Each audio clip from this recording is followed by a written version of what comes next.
Thank you so much for joining this conversation. Today I want to talk about the human factor and potentially the biggest factor when it comes to, or the biggest roadblock when it comes to innovation and sustainability. What do I mean by that? Um, so in the last 10 years, I've been working with corporates, I've been working with mid-sized companies, I've been working with startups on the topic of innovation mostly. And even though there's a lot of creativity, a lot of knowledge in these companies, companies often get stuck when it comes to innovation and to change. And so the same thing might apply to sustainability because it's also a process of behavioral change as well. But let me start with a question. The question might not be totally related to that topic, but it is. Because the question is, how do you catch a monkey? Any ideas? So, yeah, chasing is one, but there's a different solution. So, you can catch a monkey if you take a wooden crate, a box, you place a piece of meat into it, and you leave a gap open for the monkey to be able to reach in. And so the monkey will smell the meat, come to the crate, reach in, grab the meat, try to pull his hand back out. But due to the increased volume of the hand now, he gets stuck. And even if people are coming towards him, even if humans are coming towards him, the monkey won't let go because he's afraid of losing that piece of meat. And the interesting thing is that there's a similar process in companies. We often get stuck because we're afraid of letting go of certain things. Now, some people say that's due to change. But if I gave you 500,000 euros today in a briefcase, would you take it? Would you accept my money if I gave you just, free of charge? Yeah, you would take it. And it's probably a lot of change for you because you could make a nice vacation, you could pay something that you always dreamed of, right? It's a lot of change, and still you would take it. So change is not the problem. Ronald Heifetz, one of the Harvard professors, he wrote it down like this: people don't resist change, they resist loss. And so over the last few years, I've been working with this concept to better understand how to help companies to move forward, to get unstuck. And you can see this loss in certain areas. So you have it on the people side, which is the individual level, you have it in processes, and you have it in culture and strategy. And so when we talk about people, what are these losses or anticipated losses that people have when they talk, for example, about sustainability? So somebody says we have to become more sustainable, and on the individual level, there's an alert going off because people think, okay, I have no idea about sustainability, so I will need to learn something, and I feel like I'm not an expert anymore. And if I'm not an expert anymore, I can be replaced. And if I'm replaced, I myself as an employee, I might lose status, I might lose my network, I might lose my salary. So on an individual level, a change process like sustainability and the implementation of it might lead to anticipated loss on the individual level. And the same accounts for the process level. So here, people will say, but we just invested in this new machine, which costs us a lot of money and we need to pay it off, and it produces whatever, plastic cups, and we can't use it anymore due to sustainability. So what do? We have sunk costs. We don't want to deal with that, so we don't do it. So they are stuck. And I've myself have been in this area where in the process area, when I found, I'm working on a nutrition startup on the side, and I figured, I don't want to stand in the kitchen and work on all these, nutrition aspect, chemicals, heating processes, and so on. And I always thought, I need to do this myself, and so do companies. They often companies think we need to do all the processes ourselves, especially when it comes to new processes. But if you want to try something out, you can always outsource. And you can always get an expert that tells you, okay, in this area, we can do it this way. And you don't need to, you don't need to study medicine when you're sick. It's not the point, but we think we need to. So in the process area, there's also a lot of losses. And one other aspect is bonuses. If you have your company fixed on, for example, one-way material, and all your bonuses are distributed on sales on these one-way materials, of course people will not go away from one-way materials. If you don't switch bonuses to different materials, sustainable materials, then people in these areas will say, no, I don't do it. Okay?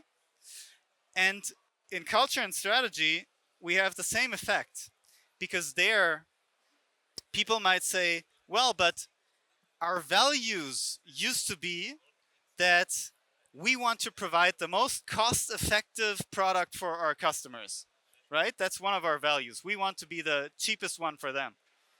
Now comes the sustainability change, and you can't offer the cheapest products anymore. So there, they will say, wait, everything I told my customers before is now gone. Like, I need to tell them a new story. So there's some avoidance there and actually some disconnect. So even on the culture and strategy level, you need to think about the losses people have in your company. So this is the key idea before going into this standard change process that I mean, you know this curve, you know that people go into shock when they hear something, they go into denial, they go into frustration, anger, and at some point they even go into depression because they fear so much loss that they won't work with you anymore. And the question is, how do you get out of there? And working with loss, understanding that loss is such an important aspect, is actually key. Because first, we need to define a sense of urgency. And this is Change Management 101. This is John Kotter. Sense of urgency. Why do we need to go into that process? Why is sustainability and all the regulations that come with us so important, so that we don't lose money, that we don't have to pay all these, late fees and everything? Then, what's the vision that I use to take people on board of this process? And who are the people I need as a coalition to go forward? Now, this is only step one, because still you have all this loss in your company and the anticipated loss, and you haven't listened to it. So what people usually do is they then do keynotes. They do one-way communication down here. They give a keynote. They show people this is sustainability. This is how we need to move forward. But what they lack to understand is that this is one-way communication, and people don't feel like they have a say in that change, right? So then there's other options. You could do seminars. You could teach them and they would feel that they get better, so more self-actualization, but at the same time, a seminar will not be multi-directional in terms of communication. So they don't have a place where they can actually speak about their worries. And the same accounts for meetings. There, you might be able to speak out in a meeting about your anticipated loss, but the problem is, in a meeting, only maybe 20% of the people will talk, and the rest will sit in silence and say nothing. That's the standard meeting. So that's why, for this anticipated loss, for these settings, you need formats in which you give people a chance to speak their mind, to talk about what matters to them and what they are afraid of in this change process. And you can use world cafes. That's one option, and later on I can explain a little bit about how they work. You can use standard workshops, and you can use open space. These are workshops that give people a chance to speak about what matters to them, And that way they can address what's on their mind, what worries them, and how to get unstuck. Because if you talk about it, that's the first stage of getting unstuck. And then the third step is where, if we identified these areas where people talk about their anticipated losses, where can we start? We start in these areas of little harm, and there we do small test balloons. Test balloons of changing behavior, changing maybe a small product, changing maybe a small process, and do it in this old fashioned way, unfreezing, moving, and refreezing. Small test balloons, like startups do it, so that you have a small test, you use it, you apply it, and you get out of this. And if that is successful, you're already training behavior in a way where people start to feel okay, they can make a difference. And that's how, from this emotional curve, you get to listening at first, accepting the perspectives, aligning with what is about to happen, with the fears, trying to engage with the people in, getting their insights so that you can actually come up with alternatives on how to deal with these losses, and then train people on the new processes, new products, share that information within your company, and then include the rest of the company. And you might think this needs a lot of time, but you're wrong. Because I use these processes, for example, also at team workshops and at retreats. And this is one of the comments that came from Fiesmann and their team. They said, during these last 3 days, we got more stuff done than within the last 6 months. Because they really talked about what they were worried about. And then they together came up with solutions. But it was an honest conversation. I'm not saying that this is an easy conversation to have. So looking into the mirror is never, just nice.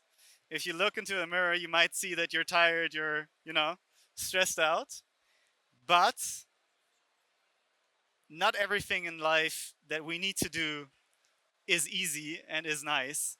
And this is something that is really important for your company to get unstuck. And maybe as a quick exercise for today, when you're going home, when you're talking to friends, spouses, whoever, think about one of these anticipated losses that you personally have, either in your personal life or in your career, and try to talk to somebody about it and say, you know what, this might be an area where I am stuck and I can't reach out of that crate because I keep holding on to that piece of meat and I don't want to let go. Because talking about it alone is a game changer. If you want to do it in a company, you can download the loss awareness canvas, which you can find at my website. You can come over and talk to me about it, and I'd be happy to share some more insights. This is my contact information. Thank you so much for listening. Are there any questions?